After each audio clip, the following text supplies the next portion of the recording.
భూమి ఎంత ఉంది, లేకుంటే ఇల్లు ఉందా లేదా, మరుగుదొడ్డు ఉందా లేదా, నల్ల ఉందా లేదా, అంత పనికి మాలిన సర్వే, అంత డీటెయిల్గా ఏం అవసరం, వాళ్ళ భూమి వివరాలు, వాళ్ళ కులం వివరాలు.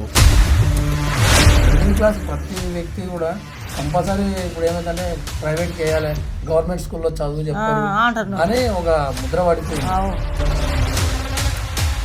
కానీ అవకాశాలు రావట్లేదు కదా. లీడర్లు ఉండరు, మస్తు పాలించే మంచి టాలెంట్ వాళ్ళ లీడర్లు ఉండరు. హామీలు ఇచ్చింది కానీ హామీలన్నీ తుంగలు దొక్కింది. ఒక చిన్న స్థాయి గ్రామ స్థాయి నుండే వీళ్ళను ఎక్కడికక్కడ అణచివేస్తారు. ఇంటింటి సర్వే చేయడానికి వీళ్ళు వస్తున్నారు, సార్ వాళ్ళు వచ్చి అన్నీ రాసుకొని పోతున్నారు. వాళ్ళు మిమ్మల్ని ఏమేమి అడుగుతున్నారు, ఏమేమి క్వశ్చన్లు అడుగుతున్నారు? భూమి ఎంత ఉంది, అది ఎంత ఉంది అంటున్నారు, పింఛన్ వస్తుంది అంటున్నారు. వస్తలేదబ్బా అని చెప్తున్నాం మేము. మా ఆయనకు వస్తుంది కానీ నాకు రాదబ్బా అని చెప్పి, మళ్ళీ అది ఎట్లా చేస్తారో ఏం కథ, మళ్ళీ లోపలికి చేస్తారో మీనికి చేస్తారో. ఏంటికన్నా ఉపయోగపడుతుంది అనుకుంటున్నావా? వాళ్ళందరూ వచ్చి రాసుకొని పోతున్నారు అంటే రాసుకొని పోతున్నారు కానీ మళ్ళీ ఏది చెప్తలేరు కదా మాకు, ఇది వస్తుంది వస్తలేదని. మరి మీరన్నా అడిగినరా కనీసం ఎందుకు సార్ ఇవన్నీ అడుగుతున్నారు, రాసుకపోతున్నారు? సర్వే అమ్మా అని చెప్తున్నారు. ఇప్పుడు ఇది దేనికోసం అంటే గవర్నమెంట్ మన కుటుంబాలు అంటే మీ ఇల్లు సామాజికంగా, ఆర్థికంగా, రాజకీయంగా, చదువు పరంగా, ఉద్యోగాల పరంగా, అంటే మీరు ఏం పని చేస్తున్నారు, మీది ఏ కులము, మీ ఇంట్లో ఎంతమంది ఉన్నారు, మీకు ఎంత భూమి ఉంది అనేవన్నీ రాసుకుంటున్నారు. ఇవి దేనికోసం అంటే గవర్నమెంట్ ఇట్లా అందరివి రాస్తున్నారు. మన తెలంగాణ రాష్ట్రం మొత్తం రాసుకుని పోతున్నారు. మీ ఊర్లో ఎంతమంది బొయ్యలు ఉన్నారు, ఎంతమంది గొల్లోళ్ళు ఉన్నారు, ఎంతమంది ఎస్సీలు మాదిగోళ్ళు ఉన్నారు, ఎంతమంది లమ్మడోళ్ళు ఉన్నారు, ఈ లెక్కలన్నీ తీసుకుంటారు. ఇప్పుడు గొల్లోళ్ళు ఉన్నారు, మీరు గొల్లోళ్ళ దాంట్లో భూమి ఎంతమంది ఉన్నోళ్ళు ఉన్నారు, భూమి లేని వాళ్ళు ఎంతమంది ఉన్నారు, అందులో చదువుకున్న వాళ్ళు ఎంతమంది ఉన్నారు, చదువుకోలేని వాళ్ళు ఎంతమంది ఉన్నారు, ఇట్లా ఇవన్నీ రాసుకుంటారు. రాసుకొని ఇప్పుడు గవర్నమెంట్ ఏం చేస్తుంది అంటే ఇప్పుడు చదువుకోకుండా ఇంట్లో ఎవరెవరు ఉన్నారు, భూమి లేని వాళ్ళు ఎంతమంది ఉన్నారు, వీళ్ళ ఇప్పుడు ఒకరొకరి ఇంట్లో ఇల్లు లేని వాళ్ళు ఎంతమంది ఉన్నారు, ఇవన్నీ రాసుకొని పోతే ఏమవుతుందంటే లేని వాళ్ళకు ఏమైనా పథకాలు ఇవ్వడానికి, వాళ్ళకి ఇండ్లు ఇవ్వడానికి కానీ, మరి భూమి లేని వాళ్ళు ఉంటే ఎంతమంది లేని వాళ్ళు, వీళ్ళందరినీ లెక్క తీసుకోవడం వలన ఈ కుటుంబాలకు, పేద కుటుంబాలకు ఏదైనా పథకాలు పెడితే సాయం చేయడానికి ఈజీగా ఉంటుందని. అయితే మాకు తెలిసిన కాడికి ఏంటంటే కులగణన గురించి చేస్తుండ్రు సర్వే. రేపు గ్రామ పంచాయతీ ఎన్నికలు ఉన్నాయి కాబట్టి అంటే ఏ క్యాస్ట్లో ఎంత మెంబర్స్ ఉన్నారు, వీళ్ళ దాంట్లో ఎంతమంది సర్పంచ్లు అయినారు, ఎంతమంది వార్డు మెంబర్లు అయినారు, రాజకీయ పరంగా తెలుసుకోవడం కానీ దీని గురించి సర్వే చేస్తున్నాను అనుకున్నా.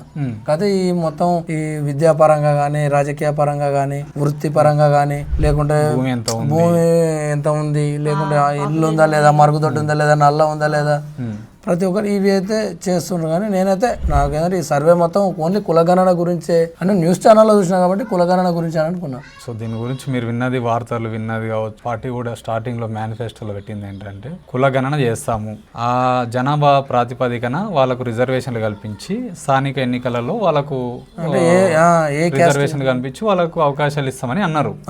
కానీ దాంతోపాటు ఇవన్నీ పాయింట్స్ కూడా పెట్టారు. సో ఈ పాయింట్స్ అన్ని పెట్టడం వలన కొంత మంచిగా జరుగుతుంది, ఇవన్నీ తెలుసుకోవడం వల్ల ఇంకా మంచిగా జరుగుతుందని అనుకుంటున్నాను. దీనిపై కొన్ని పార్టీలు అంటే బీఆర్ఎస్ కావచ్చు, బీజేపీ కావచ్చు, ఇంకా ఇతర పార్టీలు సర్వే అవసరం లేదు, అంత ఉపయోగపడదు, అంత పనికి మాలిన సర్వే, అంత డీటెయిల్గా ఏం అవసరం, వాళ్ళ భూమి వివరాలు, వాళ్ళ కులం వివరాలు, వాళ్ళ ఇంట్లో టీవీ ఉందా, వాళ్ళ ఇంట్లో ఫ్రిడ్జ్ ఉందా, వాషింగ్ మిషన్ ఉందా, ఇంత డీటెయిల్గా ఏం అవసరం, దీంతో ఏం ఉపయోగం లేదు, ఈ సర్వే వేస్ట్ డొల్లా అన్నట్టుగా కొన్ని ప్రతిపక్షాలు వేరే పార్టీలు అంటున్నాయి. సో దీని మీద మీ అభిప్రాయం ఏంటి? అంటే చేయడంలో తప్పు అయితే ఏం లేదు కదా, వాళ్ళు ఏం తప్పు చేస్తున్నారు అనేది ఏం లేదు కదా. కాకపోతే ఏంటంటే సరే ఈ ఫ్రిడ్జ్ ఉందా లేదా ఇవి అనవసరమైనవి నాకు తెలిసి. కాకపోతే ఒకటి ఏంటంటే గవర్నమెంట్ పరంగా ఇప్పుడు ఒక నల్ల కానీ ఒక ఇంటికి గవర్నమెంట్ చేసే ఫెసిలిటీస్ ఫ్రిడ్జ్ ఇవైనా టీవీ అయితే కామన్గా ప్రతి ఇంట్లో ఉంటాయి. కానీ మీకు నల్ల ఉందా లేదా, లేకుంటే మీకు మరుగుదొడ్డి ఉందా లేదా, మీకు డబల్ బెడ్రూమ్ ఉందా లేదా, మీకు అవసరం ఉందా లేదా, మీకు పింఛన్ వస్తుందా లేదా, రైతు బంధు వస్తుందా లేదా, రైతు బీమా కానీ, రైతు బంధు కానీ, ఎంత అప్పు ఉంది మీకు, ఎంత అప్పు ఉంది, రుణమాఫీ అయిందా లేదా, ఇటువంటివి అడగడం బెస్ట్. కానీ ఇవన్నీ ఫ్రిడ్జ్ టీవీ ఉంది అనడం అవి నాకైతే కొంచెం నాకు అవసరం లేదు అనిపించింది. నాకు పర్సనల్ విషయాలు అయితే అవసరం లేనివి, మిగిలినవన్నీ అడగవచ్చు, దాని ఉంది. ఒక 4-5 క్వశ్చన్లు టీవీ, ఫ్రిడ్జ్, ఇవి అనవసరం, పర్సనల్, అది పర్సనల్ కాబట్టి అది అవసరం లేదు. సో మిగతా అన్ని ఎవరు ఎన్ని మాటలు చెప్పినా ఇప్పుడు పెట్టిన పథకాలలో కరెంట్ ఫ్రీ అని ఉంది, మీకు కరెంట్ ఫ్రీ వర్తిస్తుందా లేదా, మీకు బస్సు ప్రయాణం ఉంది, మీ లేడీస్కు ప్రయాణిస్తున్నారా లేదా, ఇది ఒకటి. కానీ ఇంకోటి సిలిండర్ ఫెసిలిటీ, సరే సిలిండర్ ఫెసిలిటీ అయితే అది ఉంది అని ఆల్రెడీ, అది కూడా సక్సెస్ అయిందని డాక్యుమెంట్ కూడా ఇచ్చినాం, అది అయిందని అంటున్నాను. కానీ మాకు సబ్సిడీ అమౌంట్ అయితే ఏం పడట్లేదు. కాదే ఓన్లీ నేను లబ్ధి పొందేది ఓన్లీ కరెంట్ వలన 0 బిల్ అయితే వస్తుంది. ఓన్లీ 2 months అయింది, అది కూడా రీసెంట్ గా 2 months అయింది.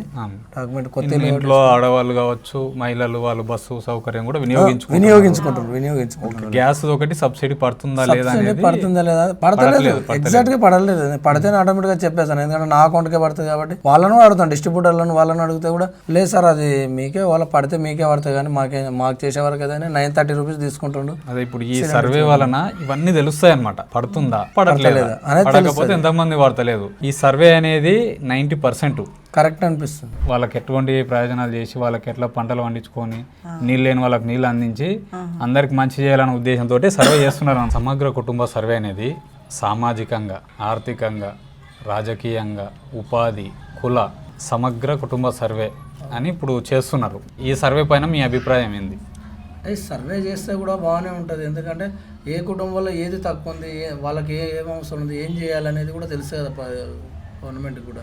ఓకే, అంటే వీళ్ళకు పింఛన్ ఉందా లేదా, లేకుంటే వీళ్ళకు భూమి ఉందా లేదా, వీళ్ళకు డబుల్ బెడ్రూమ్ ఇల్లు ఉందా లేదా, లేకుంటే మిగతాది వీళ్ళకు కనీస వాటర్ ఫెసిలిటీ కానీ, ఇప్పుడు ఏదైనా మరుగుదొడ్లు కావచ్చు కానీ, నల్ల ఫెసిలిటీ కానీ, ఏది లేదన్నా కానీ వాళ్ళ అంటే వీళ్ళకి ఇది లేదు కాబట్టి మనం చేయడానికి వాళ్ళకు గవర్నమెంట్ ఆసరగా చేస్తున్నాను. నాకైతే మంచిగానే అనిపిస్తుంది ఈ సర్వే వల్ల. ఈ సర్వేలో ఇన్ని ప్రశ్నలు ఉన్నాయి కాబట్టి అన్ని ప్రశ్నలు ఉపయోగపడేటివే, ఉపయోగకరంగానే ఉన్నాయి కాబట్టి మంచిగానే అనిపిస్తుంది. సర్వే అయితే చేయడం మంచిదే అని అనుకుంటున్నాను. ఇప్పుడు ఈ విధంగానే సర్వే గత ప్రభుత్వంలో కూడా జరిగింది. అప్పుడు కూడా సేమ్ డీటెయిల్ గా కాకపోయినా సర్వే చేసిండ్రు, రాసుకొని పోయింది. ఓన్లీ పబ్లిక్ వరకు రాసుకున్నది. అంటే సమగ్ర కుటుంబ సర్వే అంటే అప్పుడు ఓన్లీ ఎంతమంది, ఒక ఇంట్లో ఎంతమంది పిల్లలు, ఎంతమంది ఉండరు, వీళ్ళ కుటుంబానికి పింఛన్ ఉందా లేదని అప్పుడు మాత్రం ఇంత క్లుప్తంగా భూమి ఉందా లేదా, నువ్వు వార్డ్ నెంబర్ అంటే రాజకీయ పరంగా కానీ, ఉద్యోగ పరంగా కానీ, వెహికల్ పరంగా కానీ, పశువులు కానీ, గేదెలు కానీ, మిగతా ఏ విషయాలన్నా క్లియర్గా డీటెయిల్ క్లుప్తంగా రాసుకున్నాం కాబట్టి అప్పటికన్నా ఇది బెటర్ అనిపిస్తుంది సర్వే. వీళ్ళు సర్వే చేయడం అయితే బెటర్, ఒక విధంగా మంచిగా పనికి వస్తుంది. దీని తర్వాత మంచిగా వాడతారా లేదా అనేది ఇంకా తర్వాత కాలం నిర్ణయిస్తుంది, గవర్నమెంట్ చేతిలో ఉంటుంది. గవర్నమెంట్ చేతిలో ఉన్న వాళ్ళు నిర్ణయించాలి. మీకు ఈ సర్వే పైన మాత్రం మీకు సంతృప్తిగా ఉన్నారు? సంతృప్తిగానే ఉన్నా, అందుగురించి సపోర్ట్ చేసినాం మేము మంచిగానే.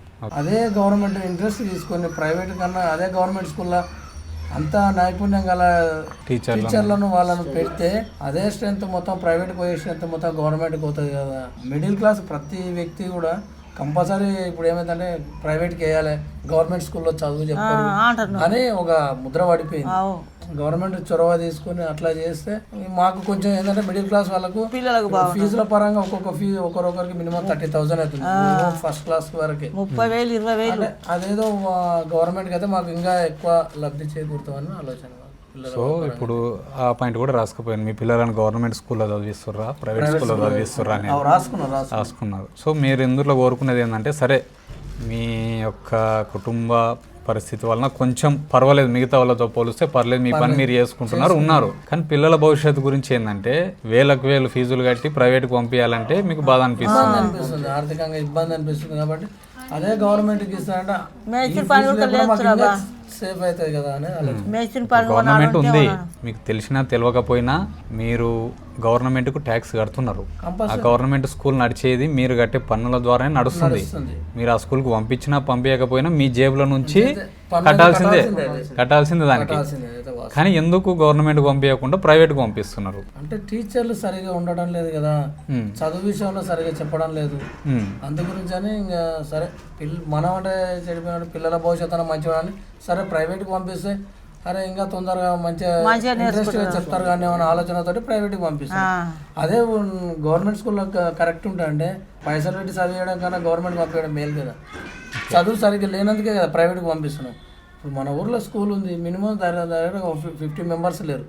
అదే ప్రైవేట్ స్కూల్ బస్సులు ఒక 4-5 స్కూల్ బస్సులు వస్తాయి, ఒక్కొక్క బస్సుకు మినిమం 20 మెంబర్స్ అబో ఎక్కుతున్నారు. సో ఇక్కడ నమ్మకం ఏంటంటే గవర్నమెంట్ స్కూల్లో ఉన్న టీచర్లు పర్ఫెక్ట్గా చదువు చెప్పట్లేదు, గవర్నమెంట్ స్కూల్లో ఉన్న టీచర్లు పర్ఫెక్ట్ చదువు చెప్తే ప్రైవేట్ స్కూల్కి మేము పంపించాం, మాకేం అవసరం అని ప్రజల యొక్క అభిప్రాయం. సో ఇప్పుడు వేలకు వేలు ఫీజులు కట్టుకొని ఏం అవసరం ప్రైవేట్కి పంపించడానికి. సో గవర్నమెంట్ పైన ఉన్న ఇది ఒక్క ఈ గ్రామంలోనే కాదు, రాష్ట్ర వ్యాప్తంగా కూడా ఇదే పరిస్థితి. ఓన్లీ కేవలం ఇప్పుడు ప్రైవేట్ స్కూల్లో అసలు చిన్న చిన్న బిల్డింగ్లు ఉంటాయి, వాళ్ళకు ఆడుకోనికి ప్లేస్ ఉండవు, రేకుల రూమ్లు. అదే గవర్నమెంట్ స్కూల్లో మంచి మంచి స్కూల్లో అయితే మంచి మంచి భవనాలు ఉన్నాయి, చదువు చెప్పే టీచర్స్ కరెక్ట్ లేరు కదా. టీచర్స్ లేరు. ఇప్పుడు టీచర్స్ సరే మీ వాదన ప్రకారం టీచర్స్ కరెక్ట్ లేరు అని అనుకుందాం, కానీ ప్రైవేట్ స్కూల్లో చదువుకున్న టీచర్స్ కంటే గవర్నమెంట్ స్కూల్లో చదువుకున్న టీచర్సే క్వాలిఫైడ్. టీటీసీ బీఈడి చేసిన వాళ్ళే ఇక్కడ వస్తారు, అక్కడ ఏం చదువుకున్నారు వాళ్ళో కూడా తెలియదు. మరి ఎందుకు నమ్మకం లేదు వాళ్ళపైన?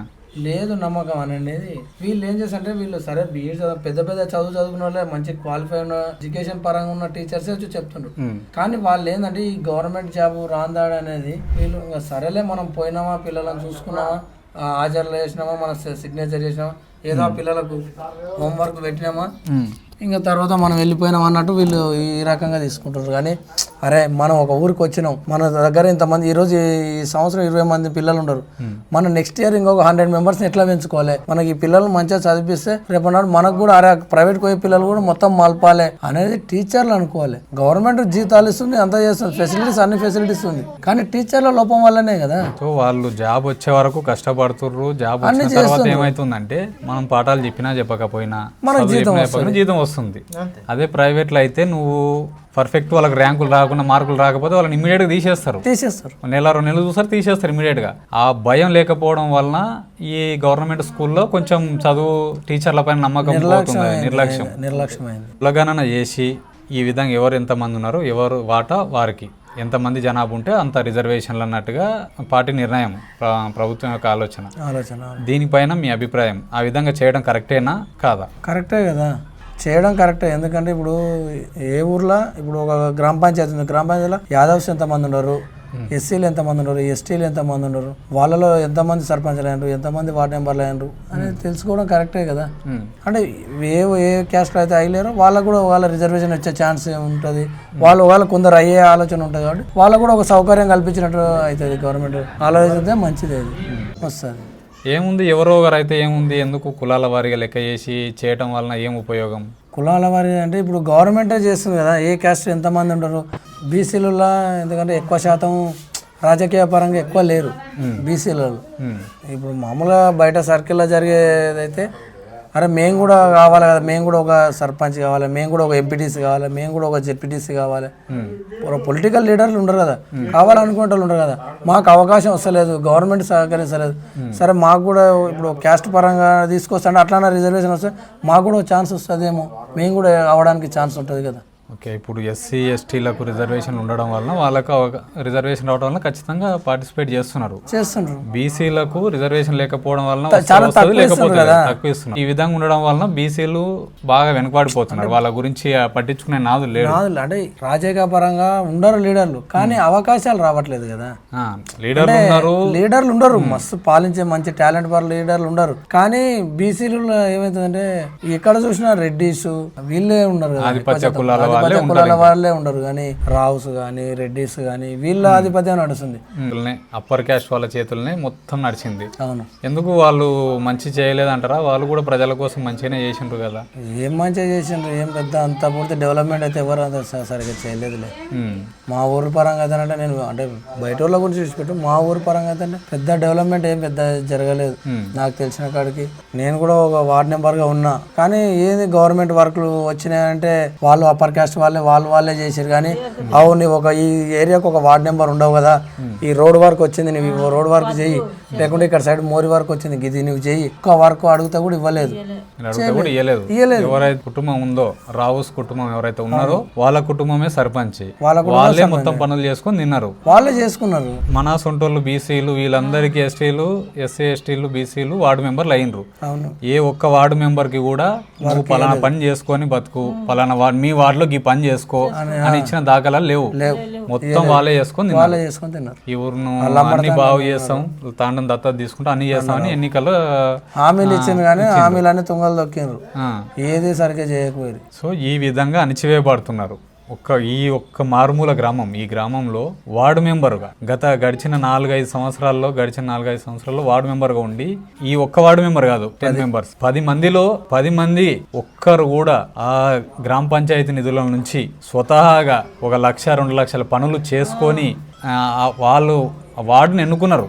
ఆ వార్డులో ఉన్న ప్రజలందరూ వాళ్ళని ఎన్నుకున్నారు. వాళ్ళని చూసి ఎందుకోసం మా వార్డు సమస్యలు వీళ్ళు పట్టించుకుంటారు, ఏదో రోడ్ వేపిస్తారో, ఒక లైట్ వేపిస్తారో, ఒక స్తంభం వేపిస్తారో, ఒక మోరీ వేపిస్తారో అని ఎన్నుకుంటారు. కానీ వీళ్ళ చేతుల మీదుగా ఒక్క మోరీ వేయలేదు, ఒక రోడ్డు వేయలేదు, ఒక స్తంభం పెట్టలేదు. వీళ్ళ చేతుల మీదుగా 10 మంది వార్డు మెంబర్లు ఉంటే ఒక్కరు కూడా చేయలేదు.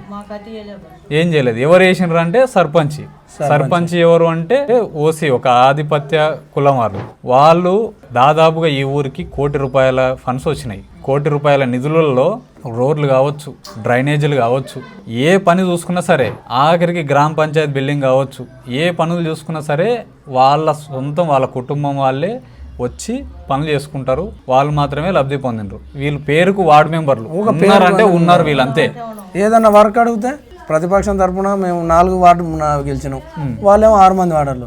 మాకు మెజార్టీ పరంగా ఎవరికి ఓకే అంటే వాళ్ళకే ఇస్తాం పనులు అని అంటారు. మాకు మెజార్టీ లేదు. ఎంత రిక్వెస్ట్ చేసినా సరే ఇస్తానులే, మళ్ళీ నెక్స్ట్ టైం ఇస్తాను.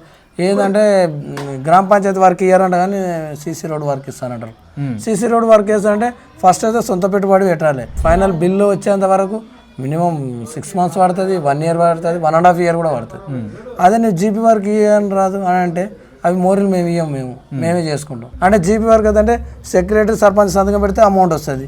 అదే సెంట్రల్ వర్క్ చేస్తారంటే ఎందుకంటే టైం పడుతుంది, బిల్లులు రావాలంటే చాలా టైం పడుతుంది. ఇంతవరకు వేసిన వాళ్ళదే చూసినా కాబట్టి సరే రోడ్ ఇస్తా అంటే నేను కూడా వద్దన్నా, నేను చేయనన్నా. ఎందుకంటే సొంత పెట్టుబడి పెట్టాలంటే లక్షలలో మాట, అది వేలలో కాదు, లక్షలలో పెట్టాలి.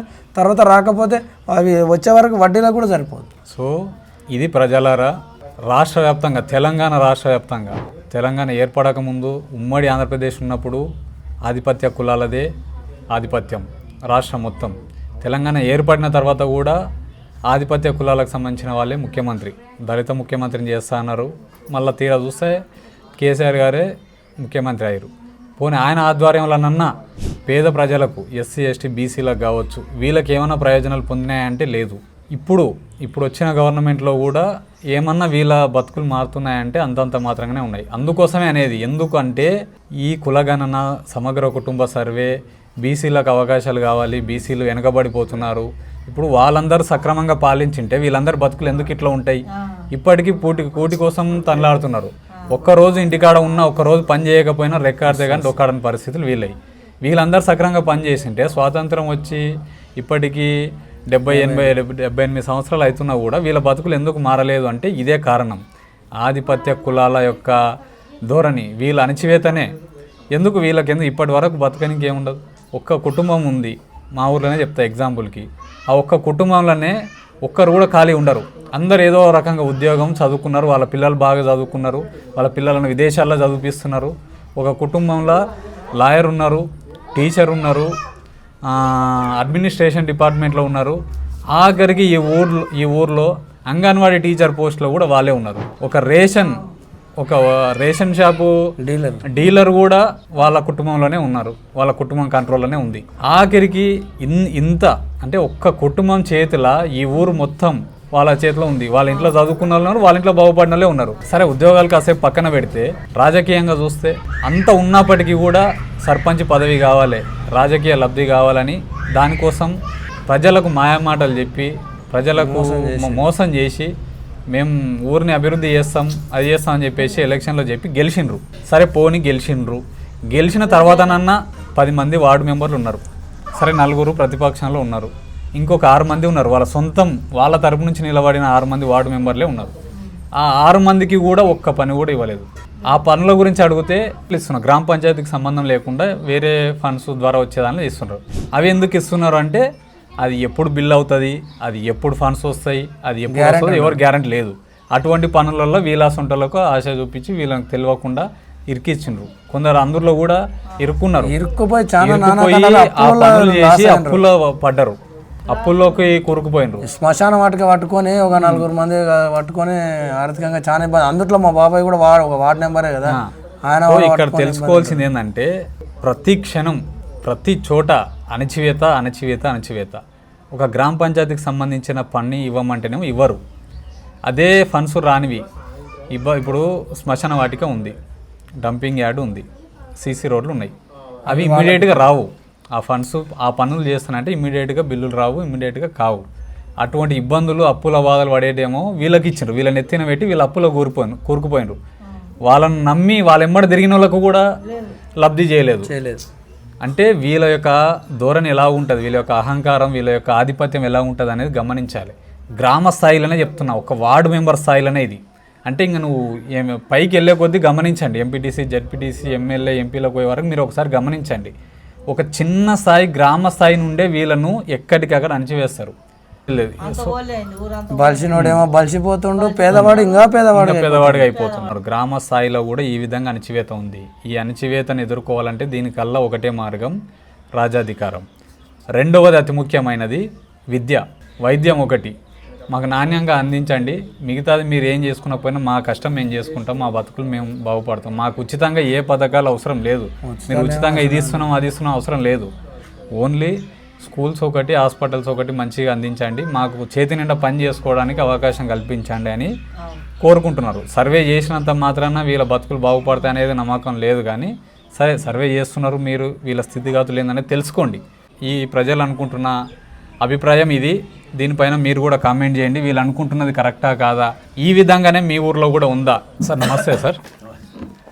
ఇప్పుడు ఈ ఊర్లో మీరు ఇప్పటివరకు చేసిన సర్వేలో పబ్లిక్ ఏ విధంగా కోఆపరేట్ చేస్తున్నారు సార్? అంతా సవ్యంగా జరుగుతుందా, లేదంటే ఏ విధంగా మీకు? మంచిగానే రెస్పాన్స్ ఇస్తున్నారు సార్. మేము అడిగిన వివరాలు ఇస్తున్నారు సార్. ఆధార్ కార్డులు నంబర్లు ఇస్తున్నారు, ఇంకా పాస్బుక్, ల్యాండ్ నంబర్లు ఇస్తున్నారు, రేషన్ కార్డు ఇస్తున్నారు సార్. స్కూల్ కార్డు వచ్చి కూడా ఎప్పుడు వస్తారు సార్ మా ఇంటికాని కూడా అడుగుతున్నారు. సో పబ్లికే వచ్చి మిమ్మల్ని అడుగుతున్నారు, సార్ మా ఇల్లు ఇంకా చేస్తారా, ఎప్పుడు చేస్తారని అడుగుతున్నారు. అట్లా కూడా అడుగుతున్నారు. సో ఈ ఊరు వరకు మాత్రం మీకు మంచిగా సహకారం అందిస్తున్నారు. సహకారం.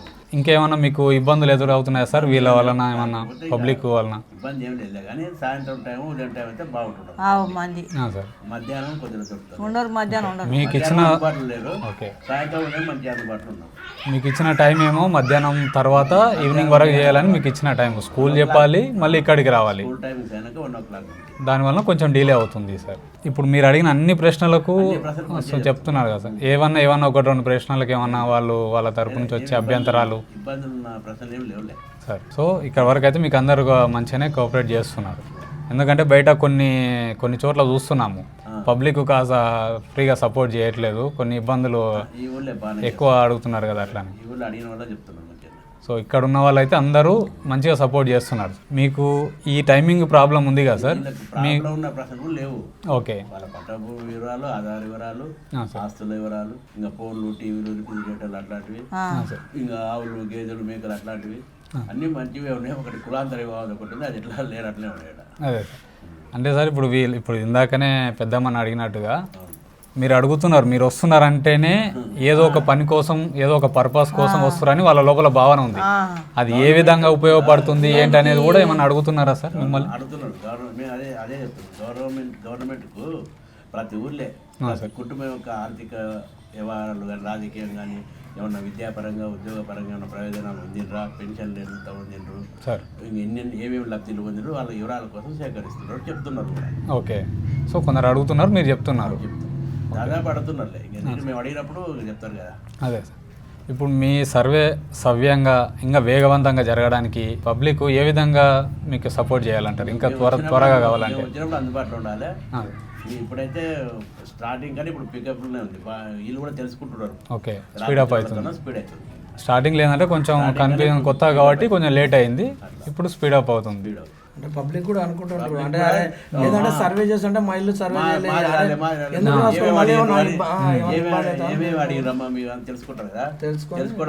సార్, మా ఇల్లు కూడా సర్వేకి రండి సార్ అని అడుగుతుంటారు. సో పబ్లిక్ కూడా ఉత్సాహంగానే సపోర్ట్ చేస్తున్నారు, ఇక్కడ కూడా ఎటువంటి అభ్యంతరాలు ఏం లేవు. ఓకే, ఇప్పుడు ఈ సర్వే వలన ప్రజలకు, ఈ గ్రామస్తులకు కావచ్చు, మీరేమైనా చెప్పదలుచుకున్నారా ఈ సర్వే గురించి సార్? ఎందుకంటే మీరు కొందరికి అడిగేటోళ్ళకి చెప్తున్నారు, ఇంకా ఏమైనా చెప్పాలనుకున్నారు మీ రోజుల సర్వే? ప్రశ్న రాసేటప్పుడు అందరిని అడుగుతున్నాం, అందరికి చెప్తున్నాం. సరే. కాబట్టి సర్వే చాలా మంచిది. గవర్నమెంట్కు ప్రతి కుటుంబం యొక్క ఆర్థిక వ్యవహారాలు ఇంకా వాళ్ళకి ఏమైనా సదుపాయాలు కావాలన్నా ఇప్పుడు ఏం పొందుతున్నారు అంతా తెలుస్తుంది. తెలిస్తేనే బాగుంటుంది. ప్రతి కుటుంబం ప్రతి ఊరు వివరాలు తెలిస్తేనే కానీ కంపల్సరీ అయితే సర్వే అయితే గవర్నమెంట్ ఫ్యూచర్లో ఏమేం చేయాలి ప్రజల కోసం అని ఆలోచన చేస్తుంది. అట్లా సర్వే అయితే కంపల్సరీ ఈ సర్వే అనేది ప్రజల కోసమే, ప్రజల ప్రయోజనాల కోసం కాబట్టి మంచి చేయాలనే భావనతో సర్వే. సరే. వాటర్ సప్లై ఉంది, కొన్ని ఊర్లో మీ ఊర్లో లిఫ్ట్ ఉంది, చెరువులు అవి ప్రాజెక్ట్ ఉన్నాయి. కొన్ని ఊర్లో లేకుంటాయి కదా, సేకరిస్తే మంచిదే కదా. భూమి అయితే అందరికి ఉంది కానీ వాటర్ సదుపాయం లేదు, కేవలం వర్షాధారం అనే ఉంటుంది ఆ ఊర్లే. ఆ ఊరికి ఏమైనా ప్రాజెక్టు చెరువులు కాలువల ద్వారా నీరు ఇవ్వాలనేది గవర్నమెంట్ ఆలోచన చేస్తుంది. అదే ఇప్పుడు ఇందాక చెప్పినట్టుగా బోర్లు కూడా తెలియవు అబ్బాయి ఊళ్ళో బాగా. బోర్లు ఈ ఊర్లో ఏముందంటే ఆడ ఉంది బోర్ ఒకటే ఉంది, గీడ ఒకటి ఉంది, కామర్షియల్ ఇంటికాడ ఒకటే ఉంది, బోర్లు మొత్తం తీసేసారు బోర్. ఇప్పుడు తాగునీళ్ళ కోసం ఊర్లో ఏం లేదు, అదొకటి. ఇప్పుడు ఇంకోటి పొలం మీరు వ్యవసాయం చేస్తున్నారు కదా, ఈ ఊర్లో ఏముందంటే మరుగుదొడ్లు దాదాపు 100% చెప్తున్నారు. చాలా మంది. ప్రతి ఇంటికి ఉంది ఇంటింటికి కూడా బయటికి వెళ్తారు పాపం. ఓకే. ఈ ఊర్లో మెచ్చుకోవచ్చు, ప్రతి ఇంటికి బయటికి లేదు. ఊర్లో ఉంది సరిపోయా. లేని ఊర్లో రాసుకుంటే వాళ్ళకు శాంక్షన్ అవుతాయి కదా. అదే ఇప్పుడు కొందరికి ఉండవు, కొన్ని ఊర్లలో కూడా బాగానే ఉండే వెనక పడి ఉంటారు. ఇప్పుడు ఈ ఊరు ఉంది మన ఊరు, వెనక శివార్లో కొంచెం లిఫ్ట్ ఉంది, ముందర సరళసాగర్ కింద కొన్ని పొలాలు ఉన్నాయి, మిగతా సగం పొలాలకేమో బోర్లే, ఇంకా వర్షం వస్తే పండుతుంది లేకపోతే లేదు. కానీ కొన్ని ఊర్లలో గీ మాత్రం కూడా ఉండవు, మన ఊళ్ళో నయం. సో ఇట్లా ఇంతకన్నా ఇంకా దారుణంగా ఉన్న ఊర్లు ఎన్ని ఉన్నాయి, మనకన్నా ఇంకా బాగున్న ఊర్లు ఎన్ని ఉన్నాయి. అక్కడికి ఇక్కడికి చూసి రాసుకుంటారు అనమాట ఈ సర్వే అనేది. ఇప్పుడు వలస ఎక్కడైనా పోయినరా, వేరే రాష్ట్రానికి వేరే దేశానికి ఎక్కడైనా పని చేసుకుని పోయినరా అంటే రాసుకుంటున్నారు.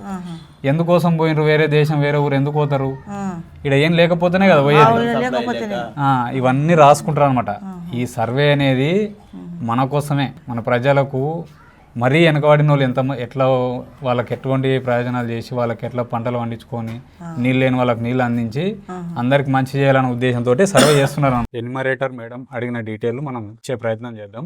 ఆధార్ కార్డులు, రేషన్ కార్డు, పట్టా పాస్బుక్ ఇవి ముందు పెట్టుకొని ఉండాలి, ఒరిజినల్ కానీ జిరాక్స్ కానీ. సార్ మాకు సర్టిఫికేట్లో కానీ ఆధార్ కార్డులో కావచ్చు, ఎటువంటి డాక్యుమెంట్లో కానీ సర్టిఫికేట్లో కానీ మా సబ్ క్యాస్ట్, మా కులం అనేది లేదు. మేము వాల్మీకి బోయ, కానీ మా డాక్యుమెంట్లో ఎక్కడ కూడా ఈ పేరు లేదు. అటువంటి అప్పుడు ఎలా కావాలి? శివకుమార్ బీసీఏ సార్ మాది. వాల్మీకి బోయ, బేదర, కిరాత, నిషాది, ఎల్లాపి, పెద్ద బోయలు, తలయారి, చుండు వాళ్ళులు. అదే సార్. సో వీళ్ళందరూ కూడా కోడ్ నెంబరు 20 సార్. ఈ కోడ్ నెంబర్ వేస్తారు సబ్ క్యాస్ట్ దగ్గర, కులం దగ్గర. ప్రతి క్వశ్చన్ కు ఈ బుక్ లో కోడ్స్ ఉంటాయి, కోడ్స్ ప్రకారమే వేయాలి. సో ఎన్నో సంవత్సరాల తర్వాత ఇంత డీటెయిల్ గా సర్వే జరుగుతుంది కాబట్టి ఇది మొత్తం మనం రికార్డ్ ఇవ్వడం వలన ఒక అంచనా చేయడానికి ఉంటుంది గవర్నమెంట్. రాష్ట్రం అభివృద్ధి వైపు నడిపించడానికి, రాష్ట్ర ప్రజల ప్రయోజనాల గురించి ఇది ముఖ్యంగా చేసేది. Thank you sir. మేము చెప్పాల్సిన విషయాలన్నీ అందరికీ అవగాహన కల్పించడం కోసం మీరు తీసుకున్న చొరవ అభినందనీయం సార్. మరి గవర్నమెంట్ ఇంత పటిష్టంగా చేపడుతున్న సామాజిక, ఆర్థిక, విద్య, ఉపాధి, రాజకీయ, కుల, కుటుంబ సర్వేను అందరూ కూడా మాకు సహకరించి ఈ సర్వేను విజయవంతం చేయాల్సిందిగా కోరుతున్నాం. Thank you sir. Thank you.